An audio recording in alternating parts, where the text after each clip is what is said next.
Man, I know it's been crazy. It has been crazy. I know it's crazy seeing us or seeing this podcast right now. It's got to be. It's got to be crazy as hell because it's been at least like 2-3 weeks since the last pod, and I feel bad. I feel bad. I know Jay feels terrible, but it is what it is, man. A lot has been going on, and we are definitely, well, it's just me today, y'all. Once again, it's just me today. Wifey had a lot to do today, and it's just been a lot. It's been a lot going on. Listen, y'all know how we rock out. We're gonna have fun. It's gonna be a fun one. It's gonna be a good one. A lot to get into, but what's the name of the pod? Dedicated, man. Dedicated podcast, man. We're not gonna let nothing stop us. We're gonna keep going, man. We're gonna keep rocking out. You know how it goes. This is dedication. This is anti-hesitation. So dedicated. This is dedication to I'm dedicated to the lifestyle.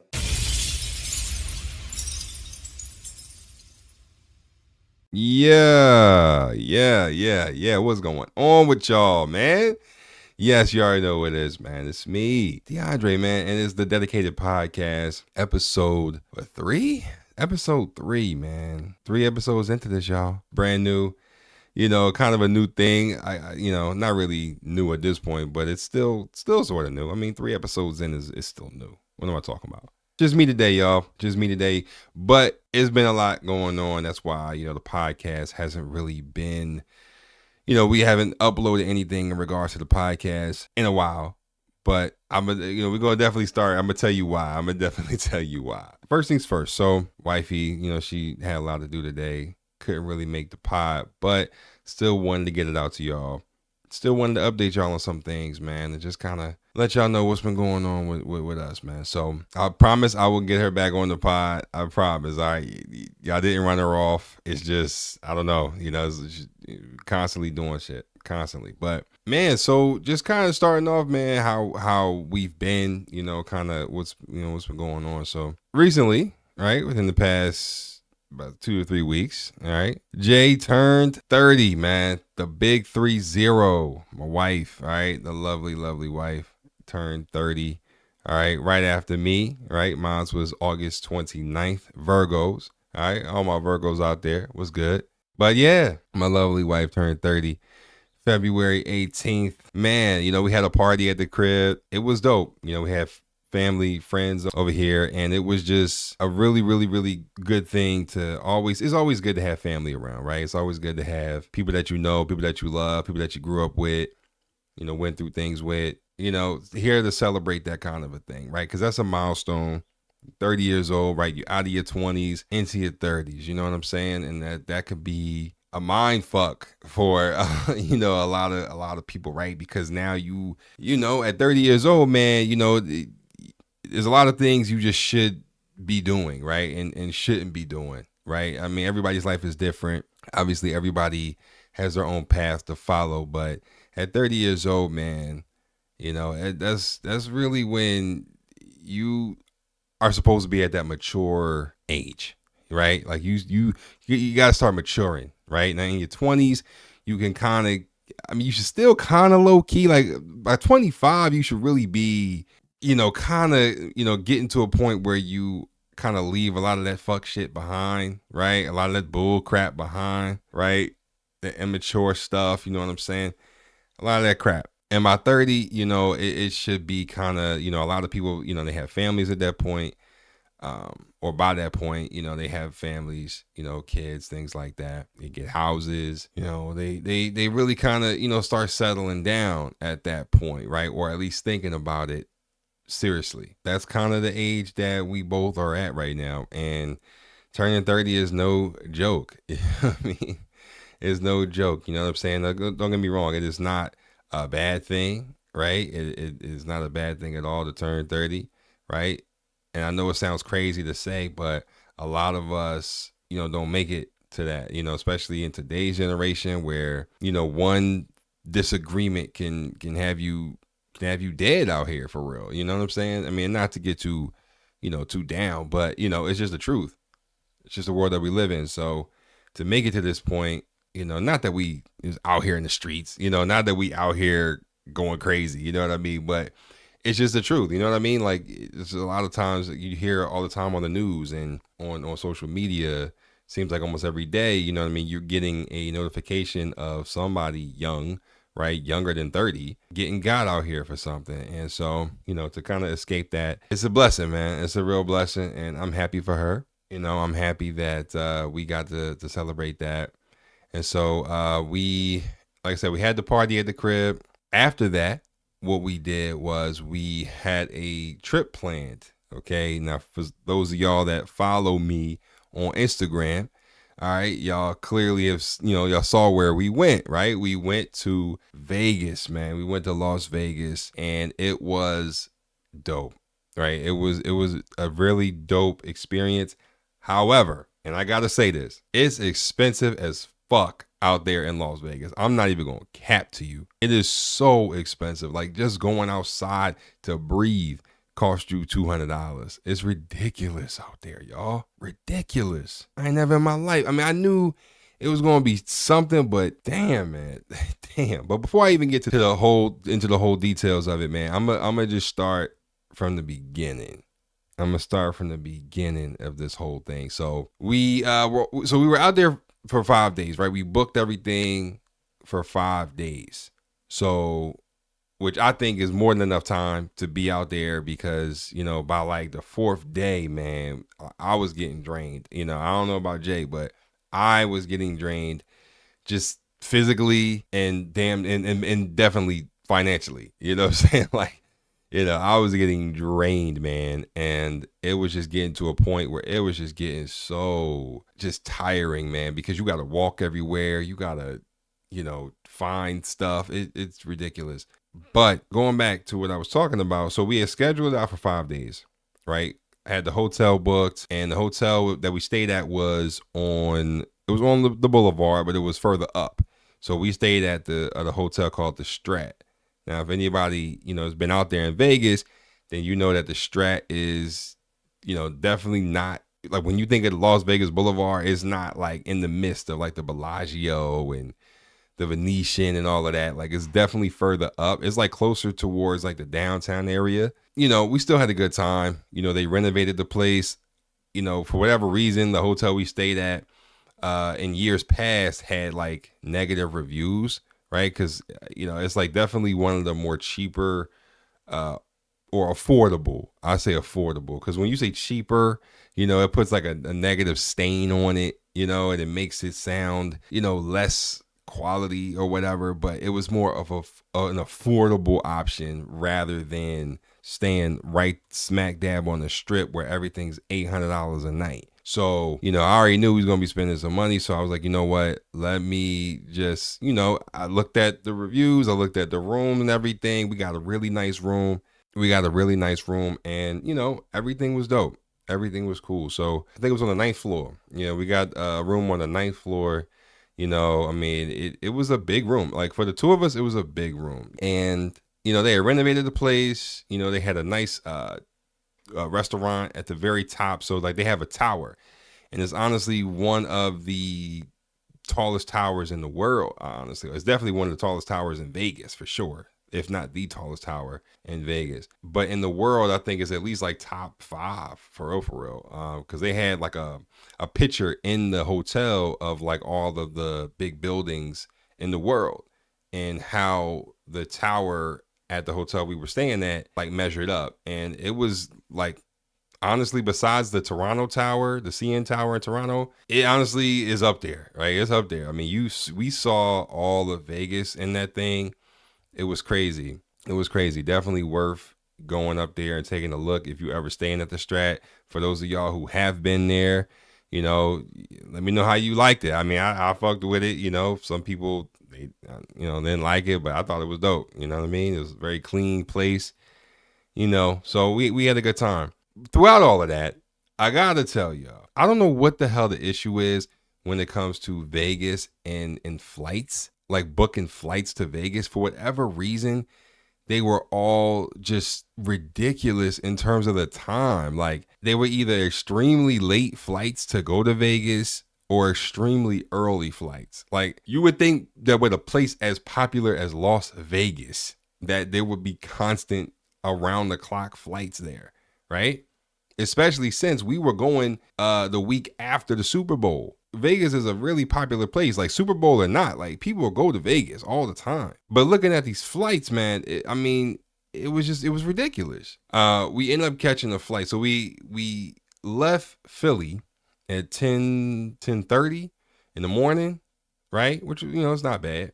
But we had a layover, right? So we get on the flight. But before we even get to the fucking flight, man, this is where it just got really annoying. Like, this is what showed me. This was a sign that told me, yeah, there's going to be some bullshit going on this trip. So we get on the train, right? So most times when we take flights, at least from here, what we do is we get on what's called the regional rail. So we get on the regional rail and we take that all the way to the airport, right? It goes all the way to the airport, or at least it used to, right? But we looked up like the schedules and all of that before we got on there. You know what I'm saying? We had somebody drop us off at the train station and everything. And so I'm thinking, all right, bet. Like we good to go. You know what I'm saying? This is the usual process that we follow. We waiting on the train. The train, is kind of late, but we get on the train and I'm like, all right, we on here. All right, we're going to take it to the airport. Normally how it used to be was you get on, you wait a couple stops, the conductor comes, asks you where you going, right? You pay your money, they do your little ticket thing, and they give it back to you and they dip, right? You get off at the airport, you good. Well, for whatever reason, that didn't happen this time, right? So we get on the train, it's going, making all these stops. I don't see no conductors. Right? I don't see nobody coming to scan or ask us where we going and none of that stuff. So I'm like, all right, that already was a red flag to me. Right? So I'm like, we done passed like 5-6 stops. Where the conductor at? Right? Like, but I ain't say nothing. So then it gets to 30th Street Station, right? That's the station where, all the Amtrak trains are, and where you can take a train, different places and all of that. So it's a pretty big station here in Philly. So I heard like on the radio, they said this was going to be the last stop. Now, normally how they do it is they switch zones, right? So like once you get to like a certain point, they switch over, and then that's when it gets to the airport line, and then you just take it to the airport. Now, for those that get on at that point, it's a little bit more money, right? A little bit of a longer distance, all that kind of stuff. But it literally was the last stop. So we had to get off at 30th Street Station. And we didn't know that. Like, well, yo, what the hell? Like, what's going on? And so we asking around. We like, yo, where's the train to the damn airport? And they said, oh, yeah, that was the train before y'all. And the next one didn't come for like another, hour and some change. Mind you, we had a flight to catch. So I had to call a fucking Lyft, to get us to the airport. I was so heated. I was so mad. I was so pissed off. But we ended up getting to the airport, right? We ended up making it, all of that, going through TSA, doing all that shit. And, we checked our bags, all that kind of stuff. So we waiting. Then we get on the flight. So the way I had to do this flight, in order for us to go and not have it be no problems, we, a good amount of the seats that were available to go to Vegas were like middle aisle seats. Right now, for those that know, like I'm a big dude, you know what I mean? So it was gonna be a struggle, right? I'm in the middle seat. Jay, she's in the middle seat, but she's smaller than me, right? So, it was not gonna be as much of a problem for her as it would have been for me. But I would have ate it, right? I would have just left it alone and just got on the flight and and that be that. So anyway, I'm about to buckle up. I get to my middle row. Of course, when you walking through the aisle, and of course, me being one of the biggest people on there, like height wise and everything else, people looking at me like, I hope this motherfucker not sitting next to me. I hope he not sitting next to me. You get them looks, on the flight. So, I finally get to my row. I think it was between these two women, and I could just tell they were like, shit. I could just tell they was like, fuck. But, it is what it is. So I ended up, sitting down, whatever. And shout out to the flight attendant, man. Shout out to her. I forgot her name. But I think she was like from one of the islands or something. Like she seemed like she was like island woman. But, she was a black lady. And she, going up and down for her safety checks and everything. She came to me and she was like, "Yo, you need me to find you a aisle seat, man." And I was like, "Please." I was like, "Please find me an aisle seat, man." But I wasn't gonna say nothing. I wasn't gonna make I never want to be the problem, right? So I was listen. I was just gonna be in my seat and go make it to Vegas. Let's just get out of here. But she found me an aisle seat, man. She had these two older women move over, and she gave me the aisle seat. I could tell, a couple passengers was kind of hating a little bit. But she looked out for me. I don't know what made her do it. You know what I'm saying? I didn't ask her to do nothing, but she looked out. So salute to her, and I actually was like the row over from Jalia. So, we could see each other, you know what I'm saying? So she was kind of worried about that. Like we always fly together. Like we always obviously fly next to each other. But, this was the one flight, like I said, Southwest, Vegas flights. I don't know why they do it like this, but this was the one time where we had to kind of fly separately. But so we get to Texas, right? That was where the layover was. We was in Austin, Texas, right? So the flight was, a few hours, whatever. So we get there, and our layover was like an hour and some change, which isn't bad, right? I know some layovers be way, way longer than that. So, we couldn't really complain about that, because by the time you get off the flight and you chill, it's time to get back on. So. And all of our flights were through American, not Southwest, American. Our bags and everything, it wasn't going to be a problem having our bags be, put on the flights and all of that. So everything was through the same airline. But, we get to Texas and it's hot as shit, right? It's like damn near like 80 something degrees, you know what I'm saying? So, but I already had planned for that. Right. I ain't bring no big ass coat or nothing like that, because up here it was like 30 something degrees. So, I brought my gloves and hat. I had a little, little pullover jacket, but it wasn't nothing crazy, and we got something to eat once we got to Texas. We chilled out at the airport, and then, a couple minutes went by. We was on the next flight. We actually sat together in that flight. That one took us to Vegas. Once we got to Vegas, we started taking pictures and all of that. And, that's when I started, really posting and everything. So if you followed on Instagram, you saw that whole journey and all of that. And, the time difference is real. Like you will feel it. You will 100% feel the time difference if you're not ready for it. Because, Vegas was 3 hours behind, something like that. So, you find yourself, especially if you're used to North time, like Eastern Standard Time, you're going to feel that. And we got there, by like 6:30, 7 o'clock, man. We are just tired. Now, granted, we was, flying all day, and that can definitely tire you out too. But, we were so tired, we missed our damn reservation. We made a reservation that night to go to a restaurant that we had heard about, right? It was like a happy hour joint, and they do it on Tuesdays because that's when we left out, right? We left out on the 20th. We was coming back on the 25th. And, we had made reservations and all of that. We were so tired, man. We we didn't even make it, man.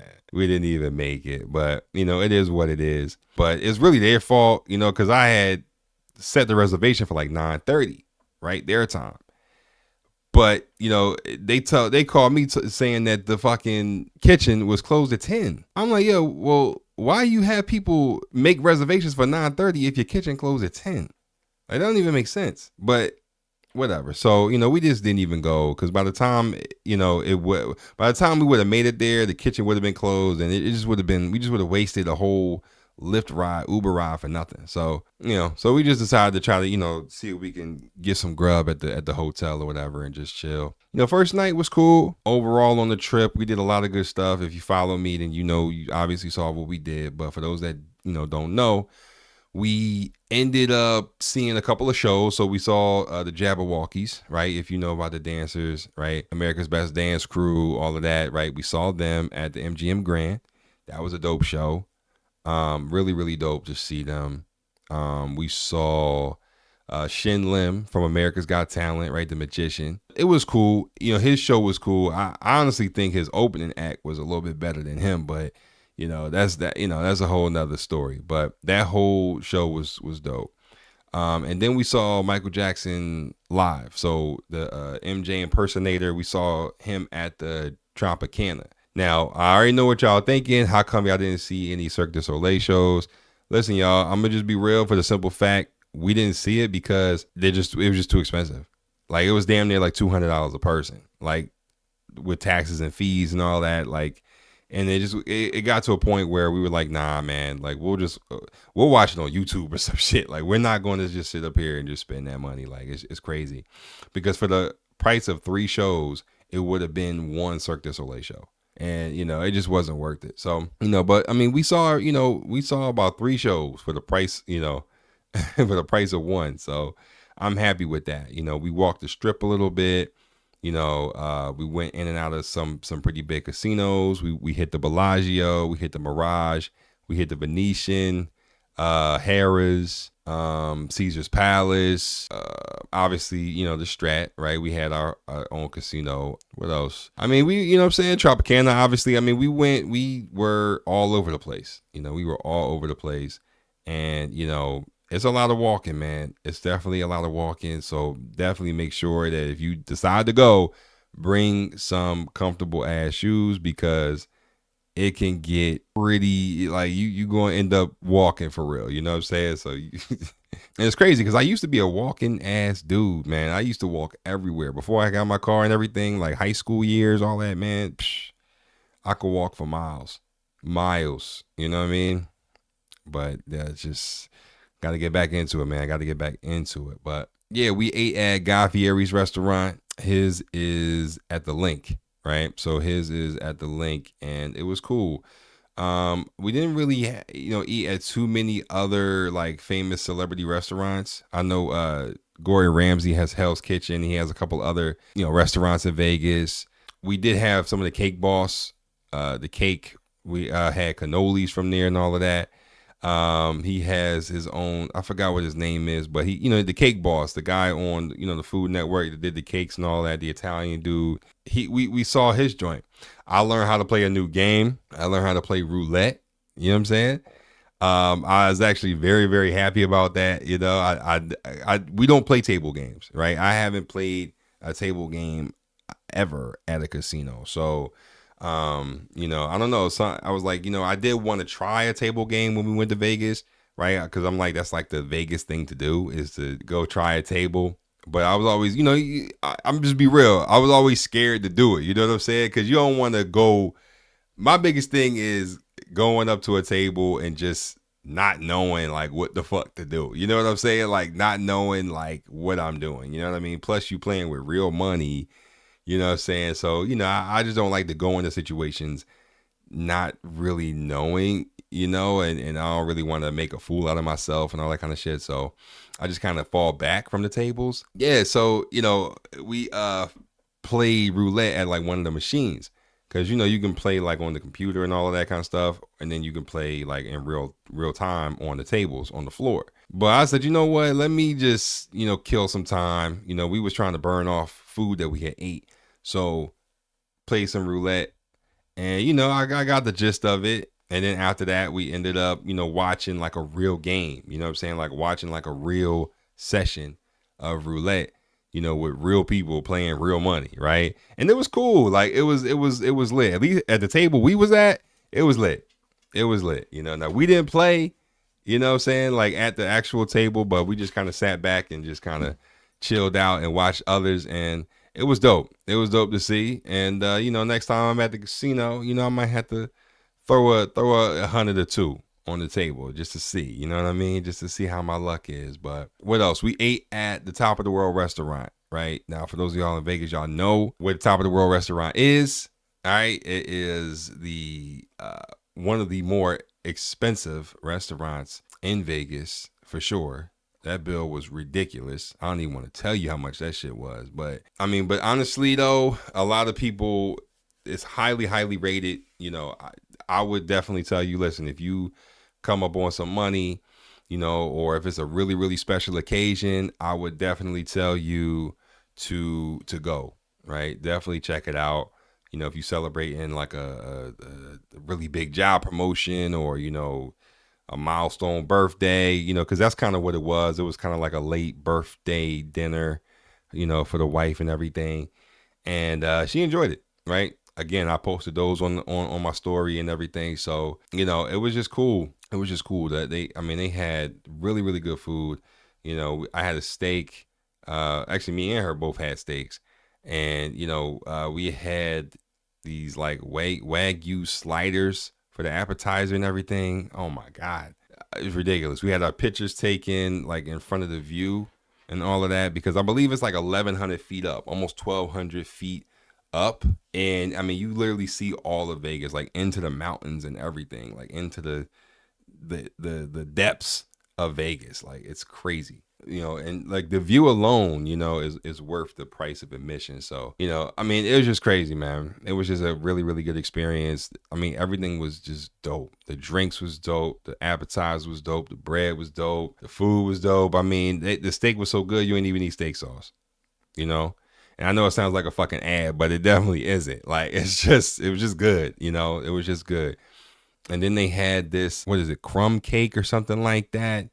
We had that for dessert. Oh my God. A1, man. A1. But, you know, we had that, you know, then after that, we kind of, you know, took in the view. So there's an upstairs, you know, from the restaurant. So we went upstairs and actually walked out and, you know, looked at the views and everything and, you know, took pictures and all of that. So it was fun. You know, overall, the trip was fun. You know, we went downtown to Fremont Street. You know, Fremont Street is crazy. It's lit. You got people fucking flying on the roof and all of that, zip lining and shit. You got, you know, drinks all over the place. You got street performers.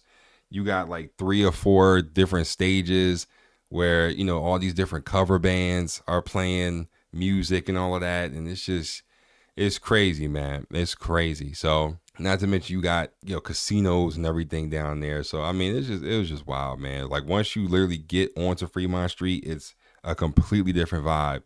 And, you know, it's just crazy. So, you know, once we got done that, you know, kind of walking up and down Fremont Street, what we did was ended up, before we came back to the hotel, we got some White Castle, man. If any of y'all have had White Castle, understand that shit is amazing. Okay. I've had White Castle a few times in my life, but, you know, for whatever reason, there used to be a White Castle in Jersey. I don't think is there anymore. I think it used to be a White Castle in like Cherry Hill. You know, it's not there no more. It's not there no more. So all of the White Castles that we used to frequent are definitely not there, but we saw that right there downtown, so we had to get some, and we tore that shit up. White Castle's just so good. It's definitely slept on. But if you have a White Castle near you, be very appreciative, okay? Because it can get gone very fast. Yeah, so I mean, you know, to be honest, I mean, that pretty much wraps up the trip. Like, we saw the 7 Magic Mountains, so we went out there. It's like it's out there. Like, you low key in the desert for real, you know? But it's like this, you know, little monument or whatever, you know, this little, like, it's like an art piece, you know, and it's like out there, and basically it's like these big rocks and they're all painted different colors and everything. And a lot of people go and take pictures there and stuff. So that's what we did. It was a good thing, right? You know, we went out there. You don't need to be out there no longer than like 45 minutes, bro. Like, I'm gonna be real. Like, you don't need to be out there all day. Cause I mean, it's really not that deep, man. It's just you out there, you take some pictures with these rocks, and that was it. And so we took a lift out there, and the lift driver was this old dude. You know, he was a cool guy, but kind of a Debbie Downer.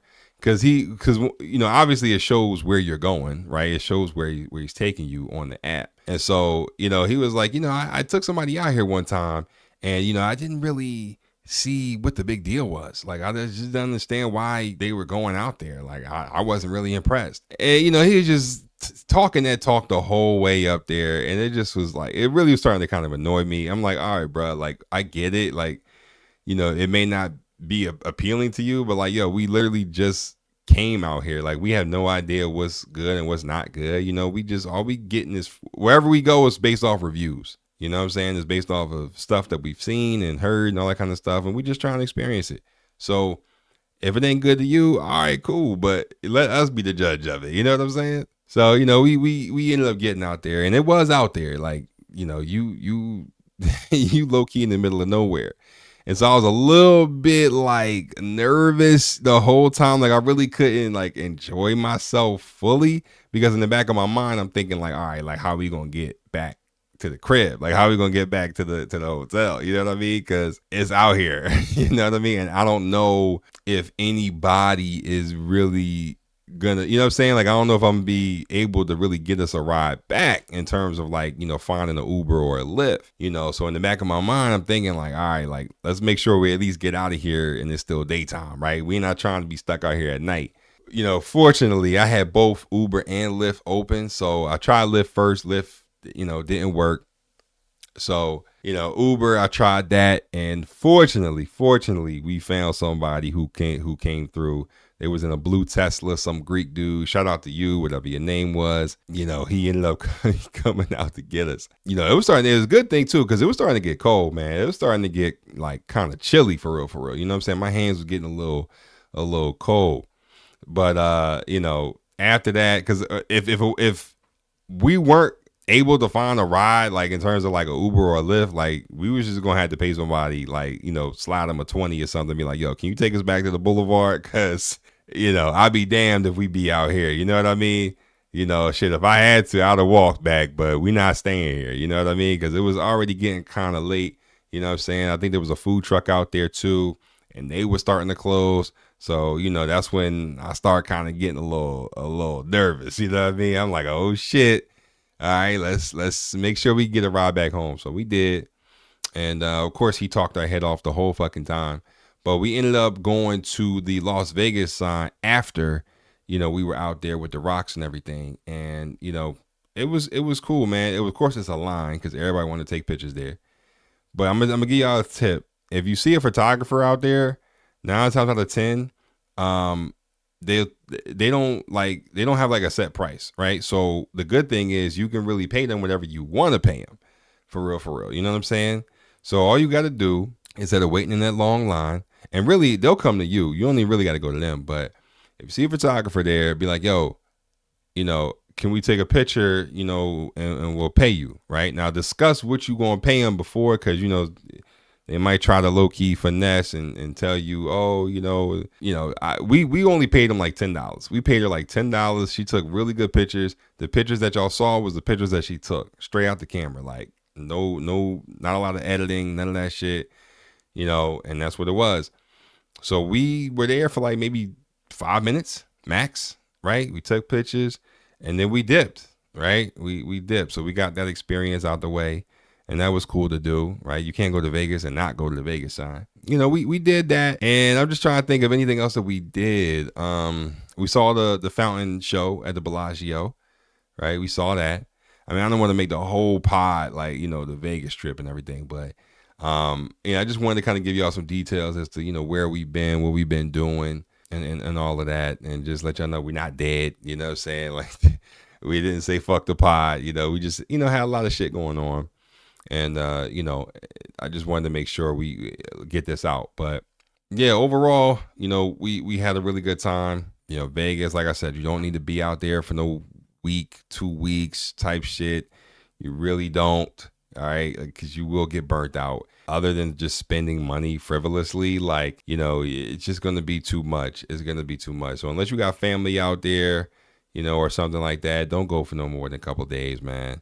All right, shit. If you can go a weekend, I think you can get a good amount of what you want to get done in a weekend and go the fuck home. All right, go back home. Do not be out here, giving Vegas all your money. As a matter of fact, we was in a Lyft one time and my man was like, I had picked up like this group of people and he said they all lost like $30,000 each. Not as a whole, each. Each of them came with $30,000+ to gamble and they lost all of it. Man, I was like, yo, and they said they still there. They said they couldn't even go home, yo. They couldn't even go home because they spent everything they had. I'm like, yo, that's crazy, man. That's crazy. And you see it all over the place, man. You see it all over the place, which brings me to this whole casino thing, right? Like casinos, bruh. I can understand why somebody would be like anti a casino because they literally just drain the community, man. They drain everything in the community, all of the financial resources they drain straight up. And I get it, there's people who, oh, casinos give jobs. Yeah, they do, but they don't pay, right? And honestly, they don't do it because they feel like the gamblers are gonna be the ones paying for y'all, right? In terms of giving the tips and all of that kind of stuff. And listen, I get it, right? Like it's a place where money is being exchanged. So, listen, you tip your dealers, tip the people bringing you drinks and all that kind of stuff. Obviously, you should definitely do that if you got the money to do it. But I mean, they just drain the fucking community because anytime you are at any of these casinos or whatever, just take a look at the landscape around like the casino and everything in the hotel. Like get past the glitz and the glam for a second and just take a look at the area. And 9 times out of 10 is going to be a lot of homeless people, a lot of depletion, a lot of just, crackheads, things like that, man. And, that's kind of what that shit breeds, man. You look at a casino and 9 times out of 10, the community around it is going to be not good, right? So, they drain the community, man. They drain the community. And, in Vegas, that's just multiplied times 10. For real, I mean the slot machines in there are just ripoffs. Like you're not gonna win shit, right? The blackjack tables and all of that are not good odds, right? I mean it's crazy. It's crazy. Any edge that they can get, they take it with no remorse. But anyway, man, moving on from that, we had a good time. Everybody was like, "Oh, you're gonna have a good time. You're gonna have a good time." Right? Like that's the one thing that everybody said you're gonna have a good time. They never really told us what to do, but they just said that you're gonna have a good time. And essentially what that means is you're going to have to make a good time for yourselves, right? And that's exactly what we did. So we weren't too strict with what we chose to do, right? We knew we wanted to, hit some spots and get to some places, but we weren't in a rush to get there. We weren't, in any sort of like, we got to do it. Like, no, we got to what we decided to get to. And, we understood that, or at least I understood that we weren't going to get to everything. We just weren't, that's just not reality. That's just not real life. So we just knew that Vegas was just too big. There's just too much going on that we just not going to get to everything. But we got to a good amount. We got to a good amount of shit. And I'm happy, I'm I know she's happy. I know she had a really good time because that's really ultimately what this whole trip was about, was her birthday and everything. And, I'm glad that she had a good time. And, will we go back? Yeah. I definitely see us going back at some point, but, it don't need to be no time soon. All right. My pockets got to get better. They got to get better, man. But moving on, man, moving on. So I, saw that there was something crazy. So while we were kind of settling back, like once we got back and everything, once we got back, I did see that there was a story in regards to this whole Cam Newton thing, right? I had to kind of touch on it because I just saw Cam Newton's response on the whole situation. So apparently, right? All I saw, I didn't know if it was fake or not, but all I saw was a video of Cam Newton, man. And I figured it had to be real because Cam Newton had the fucking hat on his head. And y'all know he'd be wearing them crazy ass hats. But he essentially was at this 7-on-7 tournament. It was in Atlanta. I think that's where he's from. It was a fight between him and like 2 or 3 of the coaches that were there. Because I know a lot of people thought it was like kids or thought it was like, somebody. Nah, these was grown men, all right? And they was trying to jump Cam Newton. It was just, it was all over the fucking internet, all over Twitter. And, I was like, all right, let me just chill. Like, I know a lot of people kind of just fly out the window, and everybody was giving their takes and everything on the whole situation. Yeah, so it was a real thing. It was a real fight. These 2 coaches, they ended up going on a radio show. I forgot what radio show it was, but they ended up going on the radio. There was a clip floating around of it It's on Instagram or whatever, and you can see like these two coaches talking, and essentially they said that the fight broke out because it was some trash talk going on between Cam Newton and the coaches and all of that, and just a bunch of back and forth. People's emotions got the best of them, and they started fighting and all of that. But really, besides the fighting and all of that, really the craziest story that came out of it was the fact that Cam Newton by himself treated these niggas, treated them like, and didn't throw a punch. Literally did not throw a punch at all during this whole thing. He fought off like 2-3 dudes and literally was slinging them around like, you know what I'm saying? Like hot potatoes. You know what I mean? Like slinging these grown men around. And people forget how big Cam Newton actually is. Like Cam Newton is not like no baby sized dude, man. Like he was a NFL starting quarterback, MVP, Super Bowl attending quarterback. Like, let's not sit up here and cap. You feel me? Like Cam Newton is huge, right? And so it was super, super embarrassing to see these dudes really try to jump because they sucker punched them at first. Like you see in the video, like, one of the dudes kind of, gets him on the jaw, and he's literally like fighting off these dudes. Like he's flinging these dudes off of him. And like the whole time he had a hat on his head and the hat never moved. I was like, wow, that is some impressive ass shit. Yeah, man. They basically said that it was just about some trash talk. And, you could kind of tell like they felt like really bad about the situation, and they just kind of felt a little embarrassed. You know what I mean? As they should have been. Everybody, including Cam, should be embarrassed. You know what I'm saying? Because come on, man, like y'all grown men, right? And y'all gonna let some words get y'all, jaw it up. Now, I'm gonna be real. Some things, are, like if you say some shit, you know what I mean? You better be prepared to back it up. And the one thing that I've seen with Cam Newton is that, listen, like you can't be that caliber of an athlete and not talk shit at some point, right? Like you play a professional football, a high contact sport, there's going to be trash talk. You know what I'm saying? Like you played against the best of the best. There's going to be trash talk, right? So Cam Newton can talk shit with the best, but sometimes it can get to a point where shit like that happens. And, he went on his show, 4th and 1. I knew he was going to address it, right? Obviously, like I knew he was going to address it. I knew that, he was going to say something, right?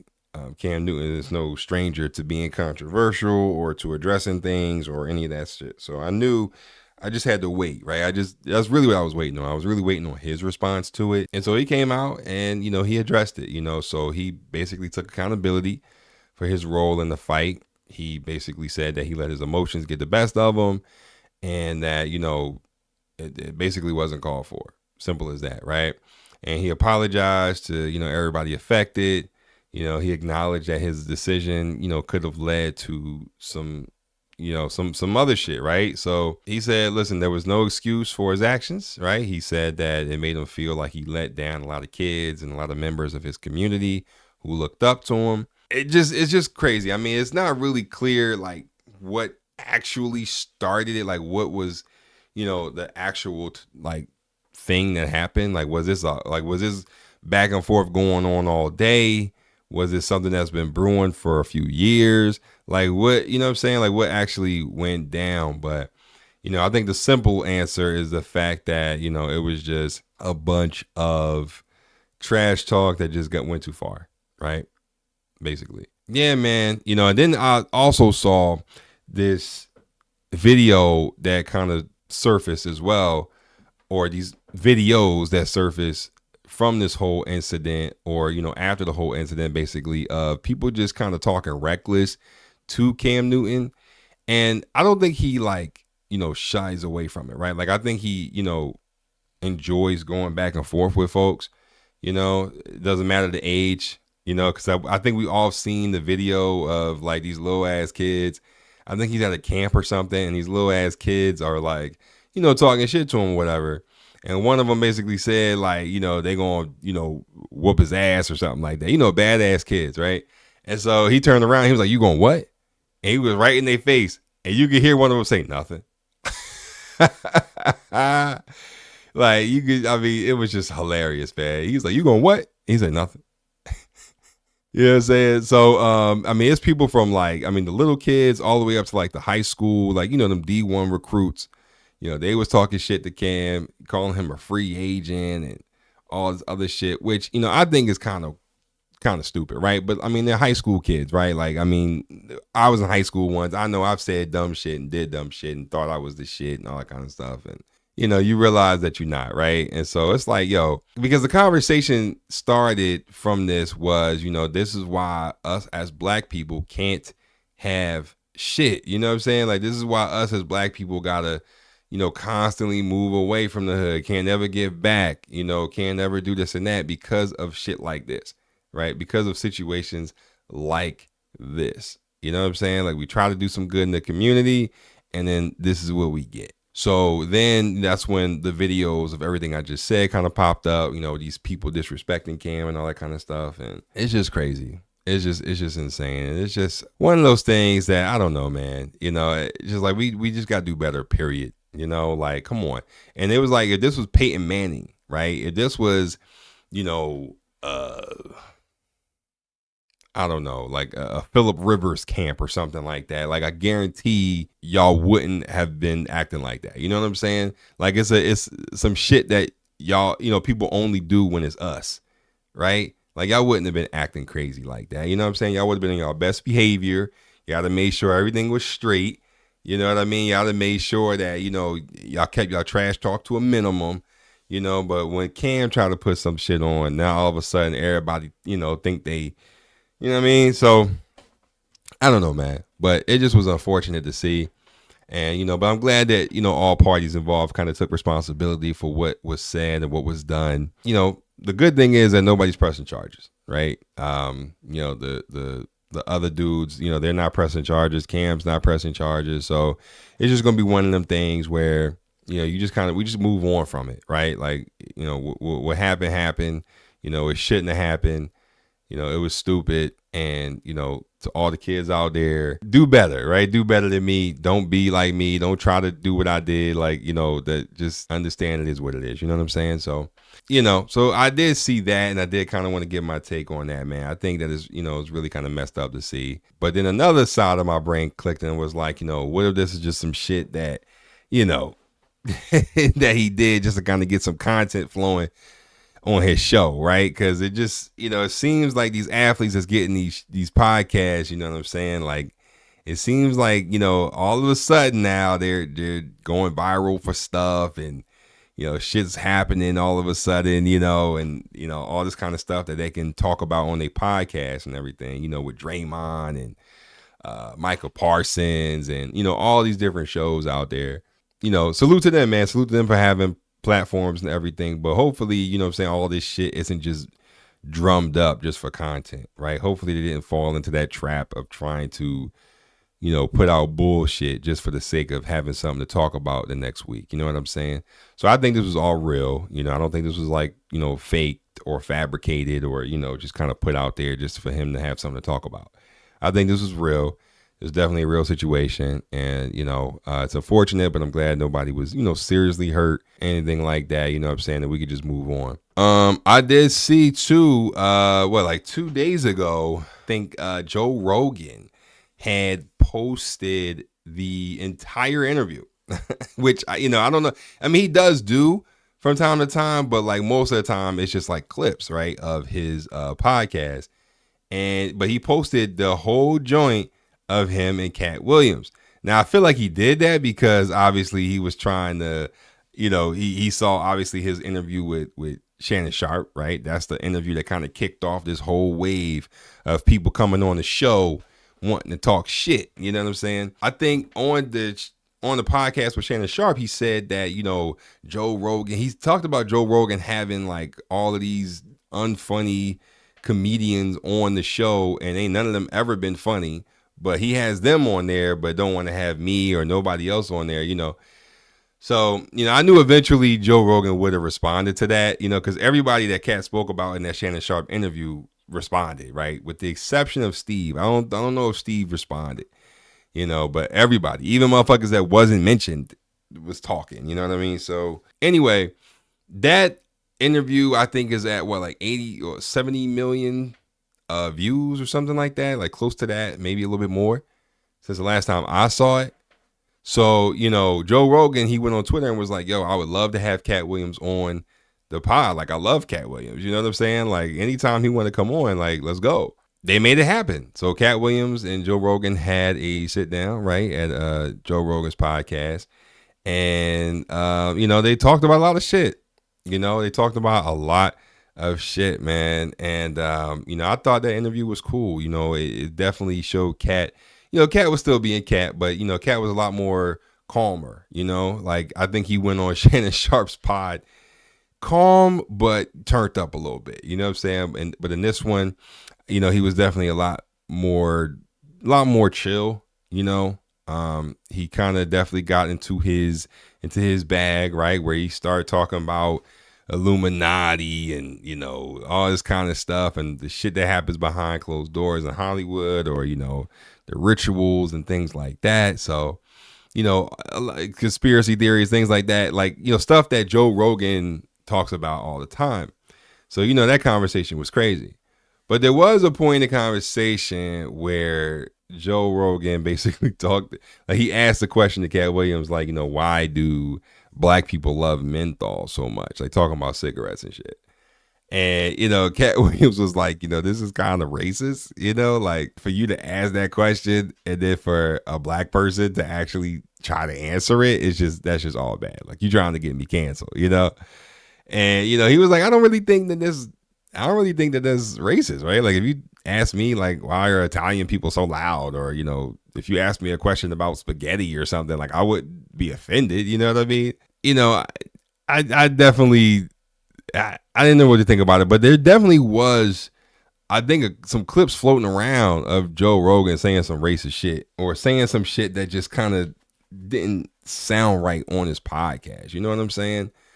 And I remember that happened because they tried to cancel him before, like a few years back, like when his show first kind of got popping. And, they basically tried to come up with like a montage of Joe Rogan saying like racist crap on his pod, So, the question being asked, like, why do black people love menthol so much? Do I think it was racist? Like, do I think he was trying to be racist? No. You know what I'm saying? I actually think he was asking a legitimate question. And to be honest, that's a question that's been asked for years, you know what I'm saying, by black people, to black people. Like, why do we love menthol so much? You know what I'm saying? Or why is it, seemingly a cultural thing? You know what I mean? They had asked that on the Dave Chappelle. I was just watching the Dave Chappelle show.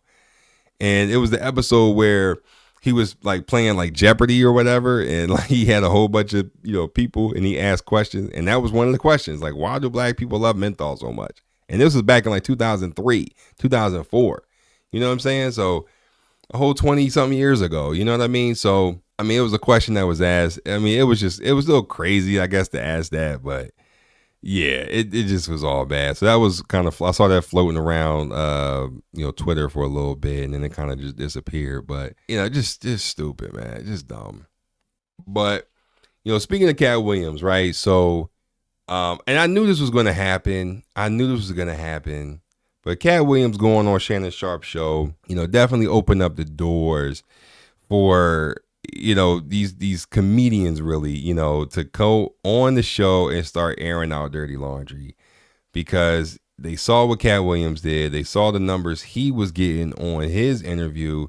And, some of these people felt like, all right, well, shit, he did all these numbers, let me go out and say some crazy shit and see what I get, and then it just leads to this never ending thing, right? Of this never ending cycle of people wanting to come on and try to tell their story and tell their truth and all this kind of stuff.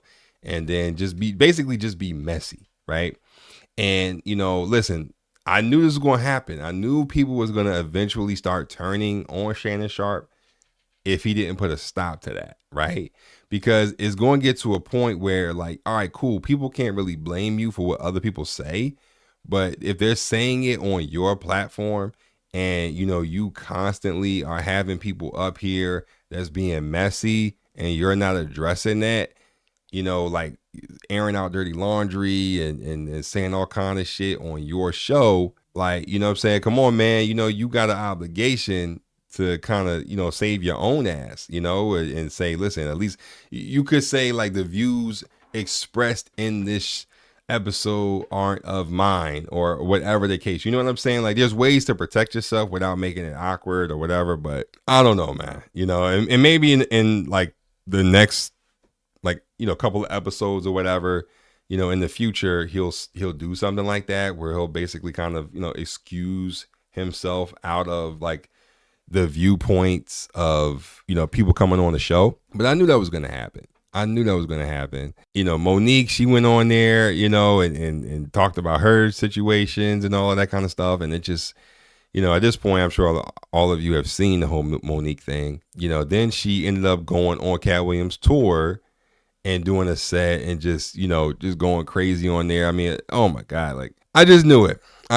So then, you know, fast forward a little bit, it was, I think, around Super Bowl, right? Around Super Bowl, and Shannon Sharp, Ocho Cinco, you know, they have another show. They have a show called Nightcap.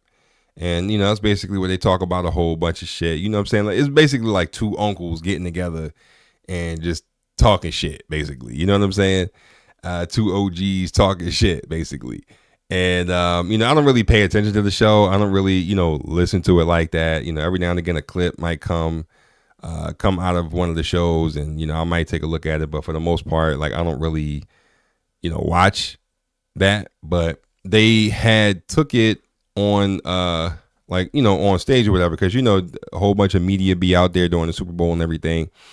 And so, you know, Sweetie had got up on there. So I saw that video where Sweetie kind of came up on stage and everything and was sitting down with Shannon Sharp and Ocho Cinco. And, you know, Shannon Sharp was just really being honest. And I think he was kind of being a little too honest, where basically he was saying like, yeah, you know, because my people had told me that, you know, Sweetie was going to be coming on the show, right? Because we had booked you and everything. And I was like, wait, like Sweetie, like Quavo, Sweetie and all that. You know, she didn't really like the fact that, you know, Shannon Sharp had basically, you know, Shannon basically like reduced her down to that, but not really reduced her, but just like that's how he remembered her, right? And so he was like, oh yeah, the girl that went out with Quavo, right? You know, and that's how he remembered her, right? Because let's be honest, like how old is Shannon, right? Like he's what, 50 something, 60 something, like how old is he? You know what I'm saying? Like he's not of that generation where, you know what I'm saying, like he's gonna remember certain artists from this generation, like, you know what I'm saying, like he's just not gonna do that. Hell, I'm only 30 and some of these young niggas I don't even know, you know what I'm saying, like I don't know everybody that's out, you know what I mean. Now Sweetie, you know, she's a little bit of an interesting situation, right? Because, you know, there was a point, I want to say like pre-pandemic, you know what I'm saying, where like she was, you know, pre-COVID, you know, she was kind of popping, you know, she had her joint, she had her song and everything, but, you know, pretty much after that, she kind of tailed off, you know, and then that's when she was going out with Quavo and Lil Baby and all this. And, you know, then she just kind of faded into oblivion for real. She kind of, you know, was banned to the shadow realm, you know, never to be heard from again. And so she kind of got a little in her feelings. She kind of got a little mad because Shannon Sharp, you know, basically said that she was, you know, an ex-girlfriend of Quavo, and, you know, not that she's her own artist and all that kind of stuff. And I don't think he meant it like that. I don't think he meant it in no kind of crazy way, but she felt a little ways about it. And so you could see that she gets up on there and she was like, is that all I am? You know, is that all I am? Is that like, you know, I'm this, I got a McDonald's deal, I got this and that. And it's like, while she was doing all of that, all right, yeah, that's all well and good, but aren't you a rapper? Don't you make music? And that's the problem. You feel me? That's the issue, is that your music is not the first thing that comes to mind. If you are a artist, right, who performs and does music and raps and does songs, and the first thing that we see and we think about for you is somebody else, that's a problem, right? And you're partially responsible for that. Like, let's be real. You know what I'm saying? Like, because in all honesty, what the hell have you done since you've been with Quavo? Since you've been with Lil Baby? You feel me? You know what I'm saying? So, and I think I saw another interview with Shannon Sharp. He did the joint with Country Wayne. And Country Wayne, was talking about how he and Jess Hilarious, how they went out, and how, people was talking about the fact that, people was talking about Country Wayne to Jess Hilarious and their relationship and everything. And he said how, he had to call Jess Hilarious and basically, say, hey, listen, like, Jess, you got to get some more stuff going on in your life. You know what I'm saying? Like, you got to do some more shit, right? Do some shows, right? Do some stand up, get something going for yourself, right? So that way people have more shit to talk about than just me and you, right? Like when people talk to Country Wayne, like, they talk to me about my touring. They talk about my comedy specials. They talk about my skits. They talk about all this kind of stuff before they even get to who I'm dating, And so you got to do that. And so the same advice can be, given to Sweetie. Like, yo, Sweetie, get some more stuff popping in your life. And then maybe people will know you for something other than being somebody's girlfriend. You know what I'm saying? Like, you're partially responsible for that. You know what I mean? So you gotta understand that it's he wasn't being, I don't think he was being, disrespectful or anything like that. I don't think he, planned on it, but she definitely felt the ways about it. Like, you could tell she had a little bit of attitude. She was up there popping gum all loud and shit. It was just ridiculous, man. But I did kind of want to speak on that. That's a little bit older, but I did kind of want to speak on it. Like I said, I've been away for a long time. Okay, a couple of weeks, man. This is supposed to be a weekly thing, and I just had a lot to get out, man. Had a lot to talk about. Also, I did see Sexy Red gave birth to it was a baby boy, something like that. But she had another kid and everything like that. So I did see that. Congratulations to her on that.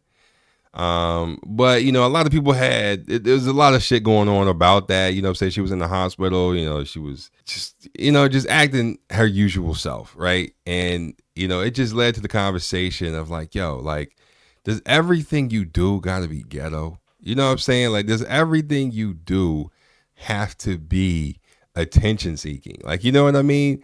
Like, yo, like, you know what I'm saying? Like, you in the hospital giving birth, doing all this shit. Like, yo, you know what I'm saying? Like, just had a baby and going about your life. Like, she was posting pics with hand over the coochie and all that kind of stuff, and shaking ass, all that. It's like, yo, come on, man. You know what I mean? Like, it just get to the point where it's like, all right, you doing this shit on purpose, man. Like, Anyway, she went on Instagram and everything and said, waiting to get discharged from the hospital so I can hit the block with the guys, right? Like, just talking shit. You know what I'm saying? Just talking shit and just trying to be funny, make jokes. It just got to a point where it's just like, all right, yo, come on. You know what I mean? Like, what are we doing, man? I'm glad that she had, a successful pregnancy and all of that. I'm glad that she, was able to give birth peacefully, and, everything was cool. No complications and all of that. But, it was just like, come on, man. Like, I don't know, man. It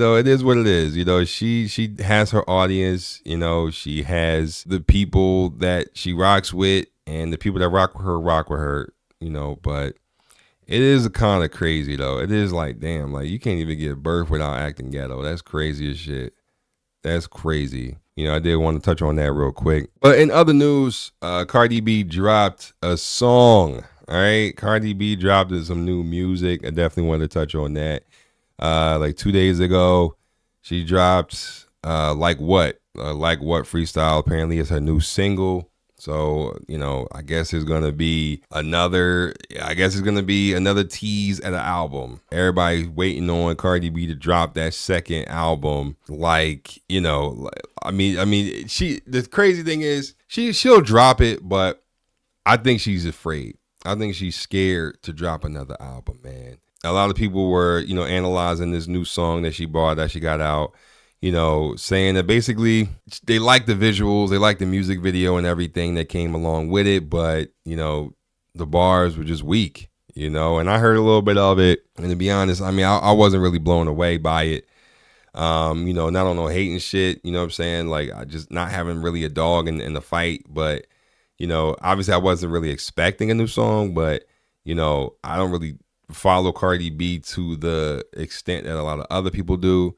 But, I heard the song, it was cool. I saw the video, whatever. And, you know, it was dope. But like as far as the looks and everything, but you know, again, like I think that this album that she keeps postponing, I think she's afraid to release it because she doesn't know if it's going to do as well as her first album. Because her first album, Invasion of Privacy, did so well, and she had such an immaculate team working on it. You know, writers, you know, producers. I mean, the whole nine. You know, it was just a really, really, really good first album. And sometimes that could be a gift and a curse, right? Because if it does really well, like so well to the point where you getting awards and shit, Grammys and stuff from it, you know, it's like kind of scary to try to follow that up. You know what I'm saying? Because like the first album, you know, nobody knows what to expect from you, right? So you can go a million different ways with it, you know? Whereas a second album, people are going to be expecting shit. You know what I'm saying? They're going to be expecting that same level or better. And, you know, it's just, she kind of put herself in a little bit of a box with that. You know, she's been dropping these singles and everything. And it's just like, all right, when are you going to drop the full project? You know what I'm saying? And it's gotten to the point where people don't really care about the singles anymore. It's like, all right, where's this album at? Right? And the longer you make people wait for this second album, which should have been out, right? Like, come on, Invasion of Privacy, when the hell did that come out? That came out, what, like when did that shit come out? That came out 2018, April 6, 2018. It is 2024. Yeah, it is 2024. What are we talking about? You know what I'm saying? Like that was 6 years ago. You kidding me? Like come on, man. Like at some point, Cardi, you got to drop that next album, man. You got to drop it. You know what I mean? Like we shouldn't be waiting this long for another album. You know what I mean? For a sophomore studio album. That joint should have came out at minimum like 2021. At max 2021. Hell, shit, 2020. You feel me? It's just been, you know, I feel like she's trying to get together that team because we all know she don't write her shit. She don't write her raps. You know what I'm saying? So she has to get a team of people to help her do all that kind of stuff. And plus, she's so like numbers hungry. Right? Like she wants everything to make sure a chart. She wanted to make sure that, you know, billboards and you know, Hot 100 and all that kind of stuff. She wants to make sure that her songs, you know, are on those lists. And I understand why. But, you know, at some point, man, you got to trust in your fans and trust in your team, really. And trust in the work that you've put in, you know, whatever that may be, right? So you got to put out the music and just let the results speak for themselves, you know. And she's scared, you know. Like there's really no other way to put it, you know. Like she's terrified, she's petrified of putting out an entire album, you know, because she knows that it's not gonna reach the level that it did with Invasion of Privacy. She just knows that, you know. And it's crazy because Joe Budden. I want to say yesterday, Joe Budden talked about how essentially he echoed the same thing I said, basically, and said that, you know, it's just, you know, he said the same thing. But I'm gonna let y'all hear it for yourself, and then I'll come back. Damn. Come on. Just telling you what it is. I'm normally a few months ahead with this stuff. Sometimes a few years ahead with this stuff. When you say over, why do you say that? nigga, you just said it was the girl rapper wave is finito. How you just changed? You just said a couple of weeks ago that it was lit. I wouldn't waste. No, I said the cream rises to the top. So Lotto shall remain. She will. Flo Milli shall remain. Got it. Rhapsody will always be there, but she wasn't really a part of it. But all of that, go find a girl, send her to Columbia, get it done, put her in the studio with fucking Mike Will or any one of them niggas. All of that, planting the girl in the scene, getting the record, and it taking off. That wave is over. I think labels are looking at it like very few of y'all are selling records. It's too much work to get your coin back. We got to go do brand deals all over the world with y'all. Y'all are expensive. Some of y'all are annoying. And none of these records are working. But none of these records are working. And let me get to Cardi B. Cardi B is afraid. And I'm tired of just nobody saying it. Cardi B is scared to come out. It don't take this long to come out. They recently just found every year where she plugged that she was coming, dating back to 2019. It's like 6 different slides in different years of you saying, hey, I have something coming. Even this freestyle was previewed a year ago. For real? Oh, see, I didn't know that. Yeah, no, it- Yeah, she was on live from somewhere and played this shit. This ain't new off the stove. Offset the other day in his story. Yeah. Yeah, I wish my baby would just drop. I thought What that was are part you of the afraid setup. of? Right? And I'm just thinking about how Cardi B has reacted to tweets that she dislikes, just any comment that she disliked. I think that she's afraid to put a project out. Because the wave of, if you put a project out and it don't do what it's supposed to do, you're donezo. Rates go down. Prices go down. Yeah. So, y'all just heard Joe Budden, basically echo that same point, man. And,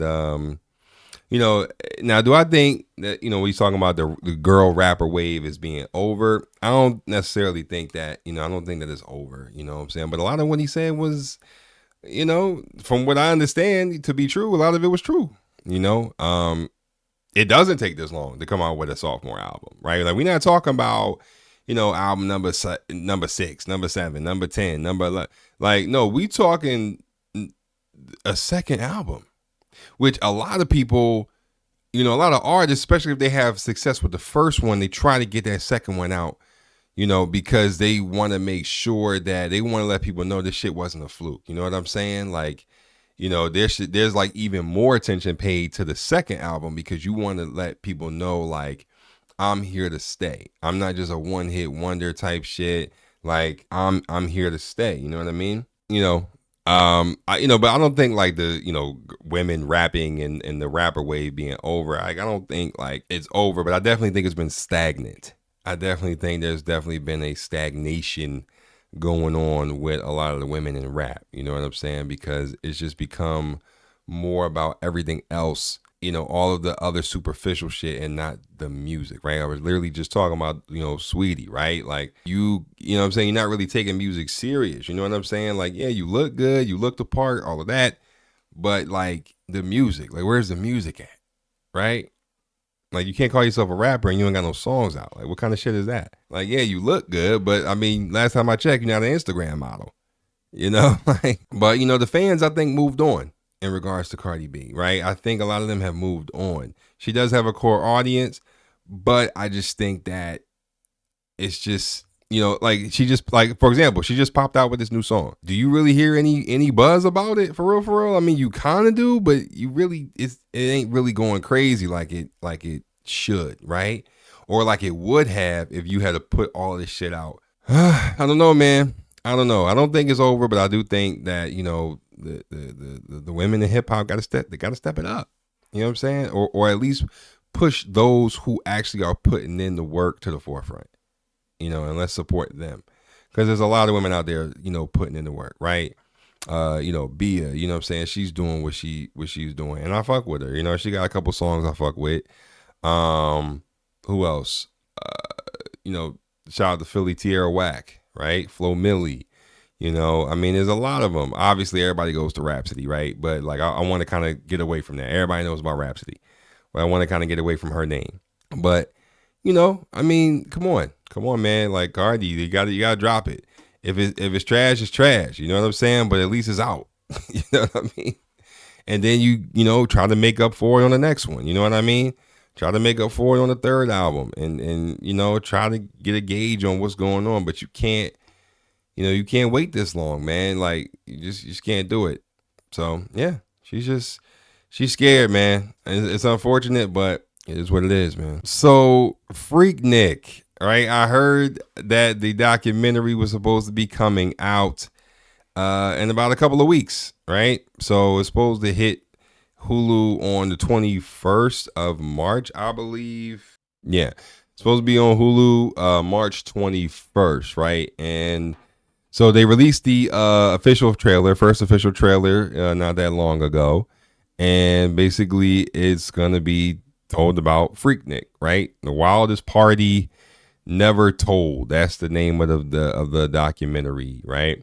And obviously, for those that were around in the 80s and the 90s, I was born in 93, but obviously I wasn't going to Freaknik, all right? Like, obviously, so, it's kind of one of those things, like if you're like 90s and after, you've heard about Freaknik, but you just don't know, right? Like, you know what I'm saying? You see maybe a couple little pictures here and there or like little videos and all that kind of shit, but like you really truly don't know, right? And so they have a whole bunch of hip hop artists and former people, event founders and politicians, just, how they do with these things. They get a whole bunch of random motherfuckers, to kind of come in and, talk to you about whatever they're talking about. And in this one, they have Killer Mike, 21 Savage, Jermaine Dupri, Uncle Luke, Lil Jon. I mean, they got, a whole bunch of Atlanta folk, coming out and talking about Freaknik. Now, personally, I don't know why 21 Savage is, talking about Freaknik. I mean, me and him damn near the same age. So I don't think he knows much about it, especially since he came over from the UK. Like, nigga, you don't know more about it than I do. But I mean, maybe he does. I don't know. You know what I mean? But yeah, so it should be crazy. But I remember when they very first time they came out and said that they were going to be talking about Freaknik, a lot of people got scared, yo. A lot of people got really, really like scared and nervous about like this documentary coming out, which I'm a little bit confused about, because why would you be nervous? Like, why would you be scared? You know what I'm saying? Like you had TikToks of women, older women coming out talking like, basically saying there was this one chick, I forgot her name, but she came out on TikTok. It was like, yeah, I did go to Freaknik, and, there were things that were done, and, it was just a time. And it was just like, I mean, like it was a bunch of dry snitching. Like, it was a bunch of people just snitching on themselves for no reason. Like, yo, we didn't ask for this information, but they was trying to get out in front of it just in case stuff was leaked, or just, stuff was put into this documentary that, probably shouldn't have been put in there, or, whatever the case. And I'm like, yo, y'all are really like tripping, so just, I knew that this documentary was coming out. I didn't know when, but man, it's got people going crazy, because this was obviously around the time when, there was no social media, right? So there was a lot of debauchery going on in the streets of Atlanta around this time. And, the only footage that's left of it was from camcorders and, the little, cameras and stuff that they had back then. There was barely internet, you know what I'm saying? So, any footage that they have from that point, man, if you want it and you doing some crazy shit, they may put it in there, they may not, but I don't think that they're going to go that crazy. Like, I don't think they're going to be showing all kind of out of pocket shit on this documentary. Like, I don't think like it's going to be an expose, right? I think it's, more so to talk about the actual event itself, right? The good and the bad. But, I don't think it's just to try to, you know what I mean? I don't think it's to try to expose nobody. You know what I'm saying? Like, I really don't. But, to me personally, how I feel like Freaknik was, since obviously I was a little too young to really kind of, understand what the hell it was at that point. I think that it mainly is, I think that it was basically like how we see Miami during like spring break and summer, like how college kids saw Miami on spring break is how I feel like people saw Freaknik in Atlanta. You know what I'm saying? It was just because the same shit that was probably going on at that time is going on, in Miami, right? Or, LA or some shit. You know what I'm saying? Nah, I'll probably say Miami. Miami is more so where, LA isn't really, I mean, there's some crazy shit that goes on in LA, but I would say Miami, that's where most of the debaucherous shit goes down, right? That's where people go because it's cheaper to get there by flight, and train and all of that. And, it's easier to get there, especially if you're on the East Coast. But so, we'll see kind of what they put in this documentary, because I want to see it. You know what I mean? I just want to see it just to kind of, get more information about it, just to kind of see kind of what's up. And I'm gonna check it out, and see what it's hitting for. But yeah, I mean, it's not gonna be, because this is what talking about Gen X, right? Like the Gen Xers, right? So it's not about. I don't feel like this thing is gonna be about Freaknik and trying to expose people and all of that. But it's just gonna be talking about, like I said, just the event in itself, right? So if you are scared, right, of this thing coming out, don't be scared. Please don't be scared. Unless you was just known out in them streets in Atlanta back then, I would really, really, just chill out, man. It's not gonna be that deep, y'all. They might show some things, maybe, a grandmama shaking their ass or something, but it ain't gonna be nothing crazy, man. It ain't gonna be nothing wild. And if it is, I'll be shocked. Because certain things you just can't put on TV. You know what I'm saying? Here's what I did see, man, and I got to talk about it, man. So if we thought that this fucking thing was over, man, this goddamn case, this damn Tory Lanez and Megan Thee Stallion case, man, god damn, it just never ends. It just never fucking ends, man. It's the gift that just unfortunately keeps on giving when nobody wants it. But man, so apparently Kelsey, right?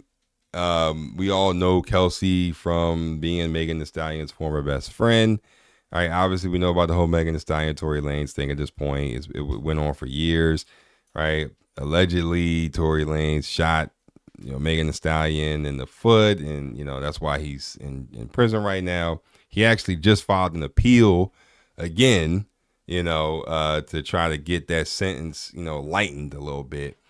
But yeah, so Kelsey is doing an interview for the first time in 4 years with the Danza Project. All right, so shout out to them. It's just crazy because they released like this little snippet or trailer or whatever of this interview, and it's just funny how a lot of people are just talking about how she's in here talking this talk and trying to be all descriptive and say all this shit about the case, but you was literally on the stand, right? Like you was literally in court. You literally was talking about how you didn't remember anything when you were on the stand, but now you doing interviews about that night. Like it just don't make no sense, man. And I think she was granted immunity, man. You know what I'm saying? It's like, yo, like, I mean, what are we doing, man? Like at some point, we got to move on from this, y'all.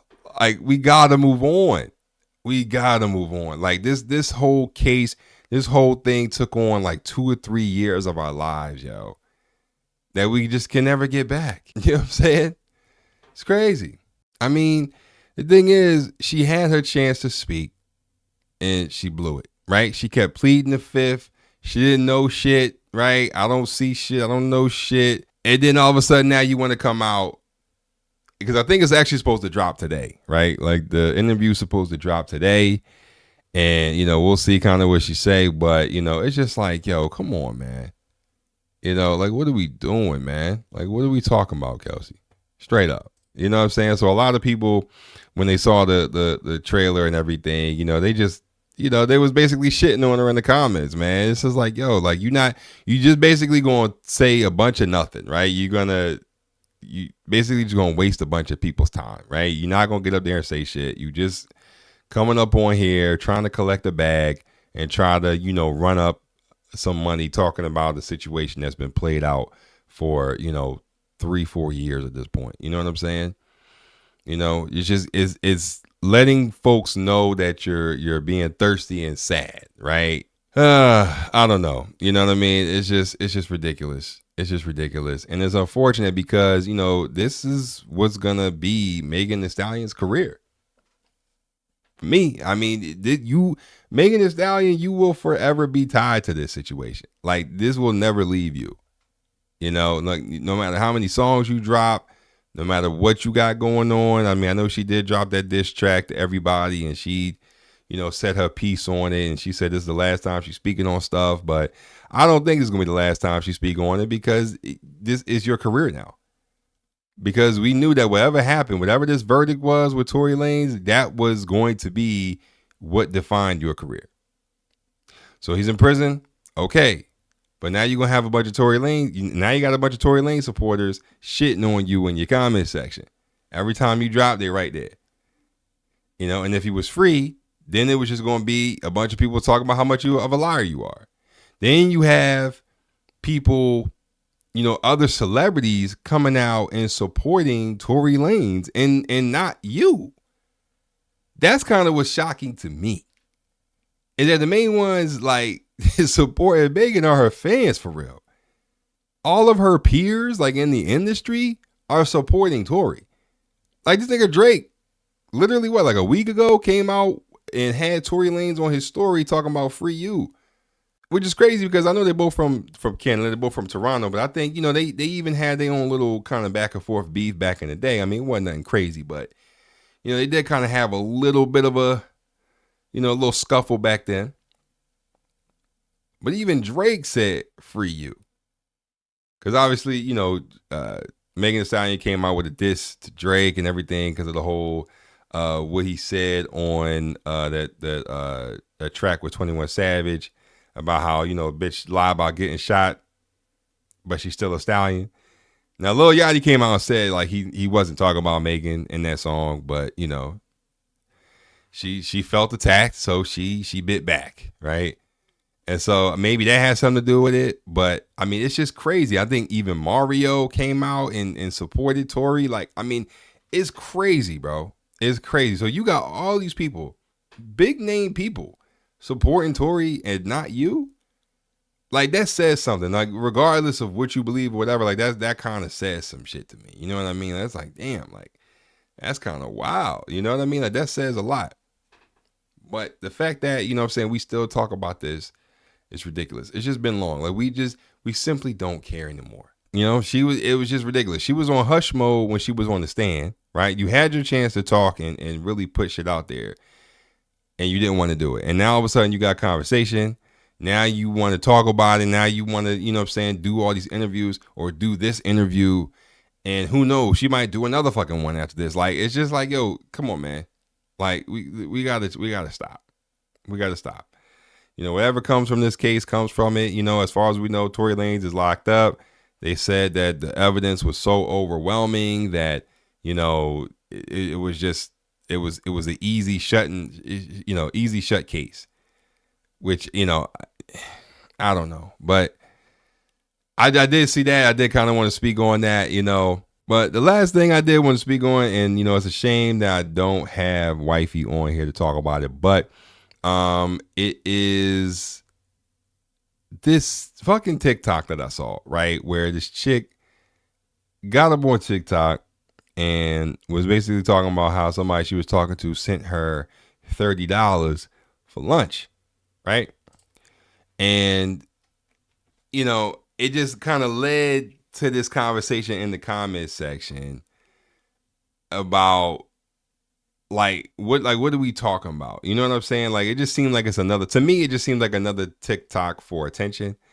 But it blew up all over the internet. It's still circulating. It's still viral. But this chick was on TikTok talking about how she asked if, you know, would you be mad if somebody sent you $30 for lunch? And she went on a whole rant about this dude she was talking to sent her $30 and how she can't get shit with that amount of money. And there's a bunch of bullshit. But, you know, in the comment section, you know, they was really going in, right? There was like $30 for lunch. That's more than enough money. Matter of fact, $30 for lunch, that could get you lunch for the week. You know what I'm saying? Like, I mean, $30? Are we kidding? I can get a whole joint for less than 10 around my, you know what I'm saying? Like, what are we talking about? You know what I'm saying? Like, I can go out to a food truck and get a halal plate for less than $10 with a drink. Chicken and lamb over rice. What we talking about? But, you know, and so it's just kind of crazy. Now, I did see the video. I mean, you know what? I'll show y'all right now. I'll not show y'all, but I'll let y'all listen to it. Y'all, story time. So y'all, please tell me if I'm wrong. So today this dude wrote me on Instagram and he was like, can I send you money? Let me send you money for lunch. So I was like, okay. I wrote him back and I was like, send it. So he wrote me and was like, okay, what's your cash app? So I sent him the cash app. Yeah, I just knew I was finna open my cash app and I was finna have at least probably about $100. You get what I'm saying? Because like, that's, I eat and that's how much I spend on my food. Yeah, I opened my cash app and this man sent me $30. Yeah, yes, $30. And I'm just like, at first I'm like, damn, like, am I ungrateful? Like, am I fucked up? Like, feeling like, why the fuck would you send me $30? But then I had to ask people, and they was like, nah, because I'm like, $30 is not even half a tank in my car. Like, what the fuck you thought I was going to go to Chick-fil-A? Like, I mean, I'm trying to figure out what did you think I was going to eat? It's like, when I go and eat, I eat full course meals. Like, I order a appetizer, a entree, and a dessert, and a drink. That can't even get me 2 drinks. Like, what the fuck? And then this man had the audacity to write me back and say, let me get to know you. Why the fuck do you think I'm gonna let you get to know me and you just send me $30 for lunch? Is you dumb? Like, Yeah, y'all just heard that bullshit. I mean, yo, I'm gonna let y'all know. That shit sounds so stupid. I'm gonna just be real. Everything she says sounds like some bullshit. Sounds very ungrateful. Sounds very entitled. Okay, and it's just ridiculous, man. You know, no one owes you anything, right? And so I just had to kind of give my opinion on that, man, because I just saw I was going crazy. But I mean, lunch is supposed to be something quick. You talking about getting dinner, right? You talking about like the full course meals. Like, you mean like you want lunch like after, like during work? Like, where the hell are you going getting a full course meal at lunch? Like, most people get like 30 minutes, maybe an hour. Like, where are you going? You know what I'm saying? Like, what are you doing that $30? What are you eating that $30 ain't enough? So really, I just feel like, you know, videos like this is just meant to garner engagement. You know what I'm saying? Like, it's just meant to garner views and clicks and attention, right? And they know that saying divisive bullshit like this or saying stupid stuff like this is going to cause mayhem in the comments. And, you know, they know that people are going to, you know, eat it up. Right. So they come up on here and say stupid shit like this and say dumb shit, knowing damn well that they don't really think like this. Or even if they do think like this, they still know that it's going to get them the attention that they're looking for. So, you know, it's just a bunch of bullshit, man, you know, and it's just like, it's just ridiculous. Like, so let me get this straight. You going to sit down, eat a full course meal with an appetizer and drinks, and then go back to work tired and intoxicated. It's just given that you're very unemployed. That's what that sounds like. Like, you know, just ridiculous. Just ridiculous. You know what I'm saying? And this story probably is fake as fuck. But again, like, it's stories like this, they say this shit, and it's like, you said it, and you was like, you know, tell me if I'm wrong.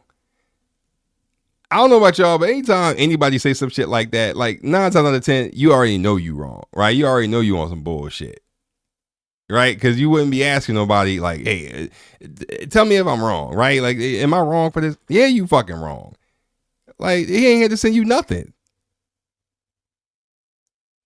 Crazy, man. Crazy.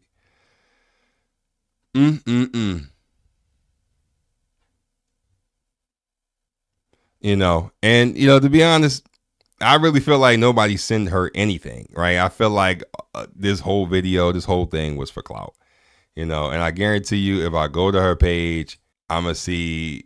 And the thing is, I went to her page on IG, all the comments turned off. So, you know, she was getting grilled in the comment section, as she should, because what you said was stupid. Like, what you said was dumb as fuck, you know? So, you know, again, man, we got to be careful of social media and what we intake and what we digest, because there's a lot of foolery. There's a lot of bullshit going on out here to try to garner engagement and views and all that kind of shit.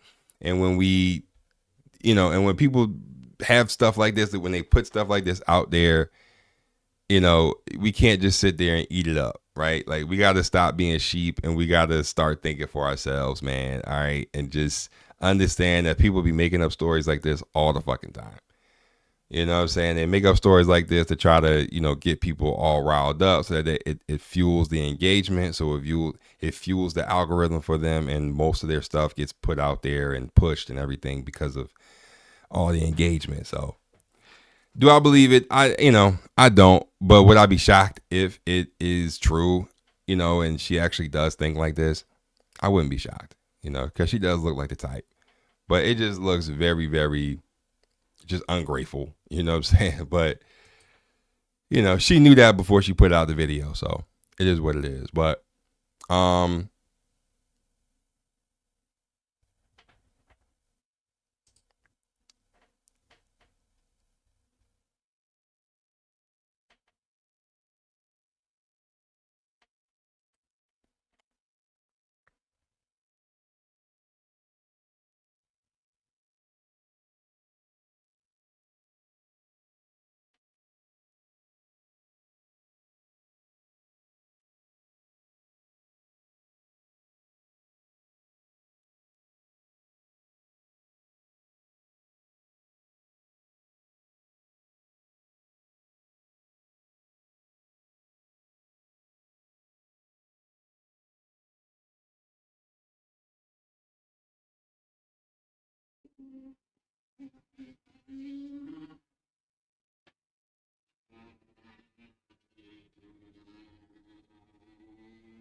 just kind of one of the last couple things I wanted to talk about. I did see, just in passing, that Macy's, all right, the department store Macy's announces plans to close 150 stores nationwide. And yeah, because apparently they're underperforming due to a shift in retail shoppers and, just some cost saving shopping opportunities. So by 2026, there will only be about 350 Macy's stores, they announced. So they plan to close about 50 stores by the end of this year and another 100 by the end of 2026. So, now, um, they will open smaller versions of these, of like Bloomingdale's and Blue Mercury, right? Because that is another part of their brand.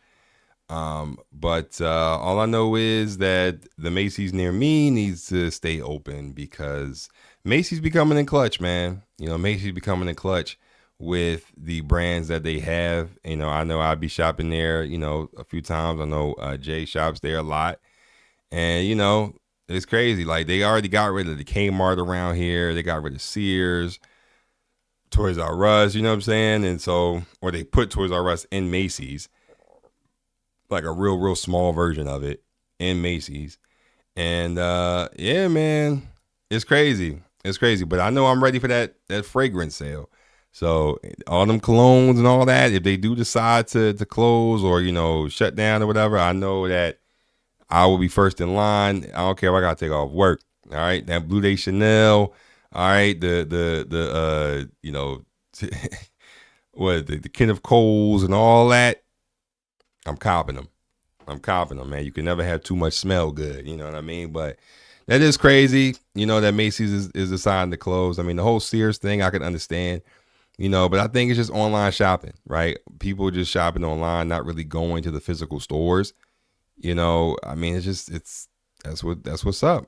That's what's going on, man. The end of the retail era is happening, and you know, it is what it is, man.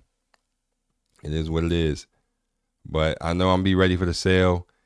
It's crazy because it seems like they're trying to. I don't know if the Macy's around me is gonna close, but it just seems like the shit that, you know, I kind of grew up, the places I grew up going to, you know, throughout the years, you know, it seems like it's all gone. I remember I had a bowling alley around here we used to go to, like, you know, just on days where we wasn't doing shit. We just wanted to get out the house, go to the bowling alley, stay there. You know what I'm saying? Get you some food, bowl. It was a good price. They turned that into like a car dealership or some sort of car factory or some shit. So, you know, we don't got that no more. They got rid of the Mad Mex that was around here. They got rid of the Fridays, TGI Fridays that was here. I mean, they just closed that down, I want to say, like within the past like 2-3 weeks. So, I mean, I don't know, man, but you know, I hope that they don't, you know, close all the stores we used to go to. Damn, you know, but I don't know. I guess they think Ross and, like, you know, Marshalls and, you know, Home Goods and places like that are gonna be the new places that people shop at, you know. But it just lets you know, man, COVID really did, you know, the pandemic really did do damage to a lot of companies, man. And you know, everybody's struggling, you know. People trying to pay this high ass rent, food costs going through the roof, you know, and we in a recession. You know, we are in a recession, but the government ain't gonna call it that. You know what I'm saying? Like, they're not gonna say that that's what it is, but that's what it is.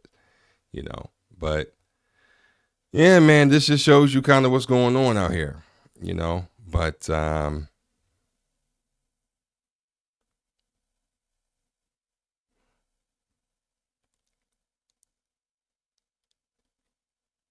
it does suck for, you know, all the people whose jobs are going to be affected, right? You know, but we'll see kind of what happens with that.